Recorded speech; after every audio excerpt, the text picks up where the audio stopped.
ഇതുപോലൊരു ബിരിയാണി ഉണ്ടാക്കിയിട്ടില്ലെങ്കിൽ എന്തായാലും ഇതുപോലെ ഒന്ന് ഉണ്ടാക്കി നോക്കി. നല്ല ടേസ്റ്റാണ് ഇത് കഴിക്കാനായിട്ട്. ഒരു പാനിലേക്ക് ആവശ്യത്തിനുള്ള ഓയിൽ ഒഴിച്ച് കൊടുത്ത് ഉള്ളി, ഉരുളക്കിഴങ്ങ്, പച്ചമുളക് കൂടി ഇട്ട് കൊടുത്ത് ആവശ്യത്തിന് ഉപ്പിട്ട് നല്ലതുപോലെ നമുക്കിതൊന്ന് വഴറ്റിയെടുക്കണേ. 1 കപ്പ് അരി നല്ലതുപോലെ കഴുകി കുതിരാനായിട്ട് വെച്ചിട്ടുണ്ട്. നമുക്കിതിലേക്ക് ഇഞ്ചി വെളുത്തുള്ളി ചതച്ചതും കൂടി ചേർത്ത് കൊടുത്ത് ഒന്നുകൂടി ഒന്ന് വഴറ്റിയെടുക്കുന്നുണ്ട്. ഇനി 2 തക്കാളി ചെറുതായി മുറിച്ചതും കൂടി ഇതിലേക്ക് ഇട്ട് കൊടുത്ത് ഇതിലേക്ക് മുളക് പൊടി, മഞ്ഞൾപ്പൊടി, ഗരം മസാലപ്പൊടി, കുരുമുളക് പൊടി ചേർത്ത് കൊടുത്ത് ഇനി നമുക്കിതിലേക്ക് കഴുകി വെച്ച് ചിക്കനും കൂടി ഇട്ട് കൊടുത്ത് നല്ലതുപോലെ ഒന്ന് മിക്സ് ചെയ്തെടുക്കുന്നുണ്ട്. ഇനി ആവശ്യത്തിന് വെള്ളം ഒഴിച്ച് കൊടുക്കണേ. 1 കപ്പ് അരിക്ക് 1.25 കപ്പ് വെള്ളമാണ് അതിലേക്ക് ഒഴിച്ച് കൊടുക്കുന്നത്.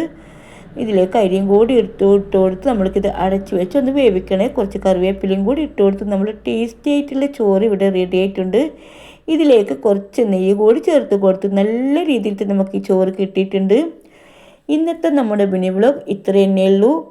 വീഡിയോ ഇഷ്ടമാണെങ്കിൽ ലൈക്ക് ചെയ്യാനും ഷെയർ ചെയ്യാനും സബ്സ്ക്രൈബ് ചെയ്യാനും മറക്കരുതേ.